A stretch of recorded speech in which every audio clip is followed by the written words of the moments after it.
Hello friends, welcome to my YouTube channel Arz to Falak. आज के इस वीडियो में मैं बहुभुज पर चर्चा करूंगा। बहुभुज यानी पॉलीगॉन। आप जानते हैं कि 3 भुजाओं वाली बंद आकृति को त्रिभुज कहते हैं, 4 भुजाओं वाली बंद आकृति को चतुर्भुज कहते हैं, जैसे 5 भुजा वाली आकृति को पंचभुज, 6 भुजा वाली आकृति को षटभुज, 7 भुजा वाली आकृति को सप्तभुज, इसी प्रकार से 8 भुजा वाली आकृति को अष्टभुज कहा जाता है। तो आज हम खास तौर पर 6 भुजा वाली आकृति यानी हेक्सागोन पर चर्चा करेंगे। एक हेक्सागोन का चित्र बना रहा हूँ।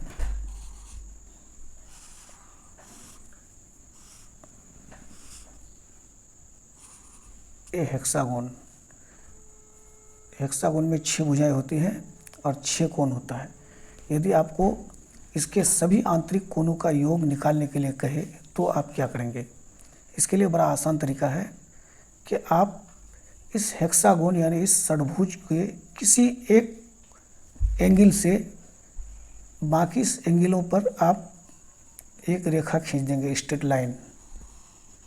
जैसे यहाँ से यहाँ मिलाया एक ही स्थान से, यहाँ से यहाँ मिलाया, यहाँ से यहाँ मिला दिया, तो कितने त्रिभुज बने? 1 2 3 4। तो 6 भुजा वाली आकृति में 4 त्रिभुज बनते हैं। इसी प्रकार से यदि 5 भुजा वाली आकृति हो, जैसे हम यहाँ पंचभुज लिखे हैं, तो यहाँ 5 भुजा वाली एक आकृति लेते हैं। ये 5 भुजा है।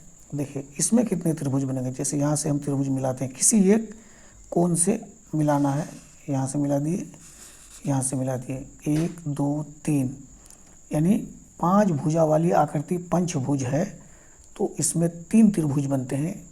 और 6 भुजा वाली आकृति षटभुज है यानी हेक्सागोन है, तो इसमें 4 त्रिभुज बनते हैं। यानी जितनी भुजाएं होती हैं उससे 2 कम त्रिभुज बन रहा है इसमें। तो यदि भुजाओं की संख्या हम n मान लेते हैं इस फिगर के लिए, इस आकृति के लिए, तो n यदि भुजाओं की संख्या हो तो n बराबर भुजाओं की संख्या।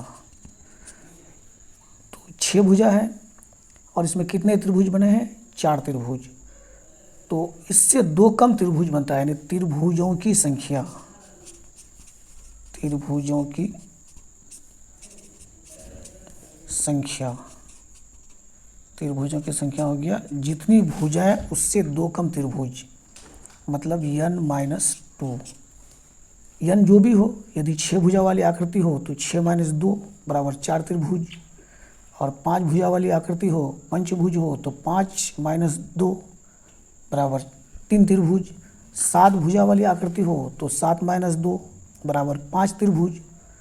तो जैसे इसमें 6 भुजाएं हैं, तो 6 - 2 बराबर 4, यानी 4 त्रिभुज इसमें बन रहा है। तो आप ये जानते हैं कि एक त्रिभुज के सभी अंतकोणों का योग 180 डिग्री होता है। तो 4 त्रिभुज बने हैं, तो चारों त्रिभुजों के सभी अंतकोणों का योग आप निकालते हैं।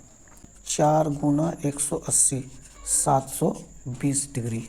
यदि ये रेगुलर हो यानी सम षटभुज हो, इसका 6 भुजाएं हैं और 6 भुजा आपस में यदि बराबर हो तो इसको रेगुलर हेक्सागोन कहा जाता है।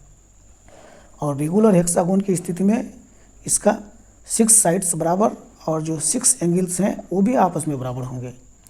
तो यदि 6 कोणों का योग 720 डिग्री हो तो एक कोण का क्या योग होगा? एक कोण का क्या मान होगा? 720, 6 से इसको भाग दे देंगे क्योंकि 6 कोण है, 120 डिग्री एक कोण का मान। यदि आपको इस हेक्सागोन में, इस खटभुज में एक बहिष्कोण, एक एक्सटीरियर एंगल का मान निकालने दे, तो आप क्या करेंगे? किसी भी एक एक्सटीरियर एंगल का मान निकालने के लिए मैं बता रहा हूँ अभी, तो किसी भी एक स्ट्रेट लाइन को आप आगे बढ़ाएंगे तो यहाँ एक एक्सटीरियर एंगल यानी बहिष्कोण प्राप्त होगा। यदि किसी स्ट्रेट लाइन पर कोई एक रे यानी कोई एक किरण आके गिरे तो इस प्रकार से उन कोणों का योग 180 डिग्री होता है। ये एक अवधारणा है।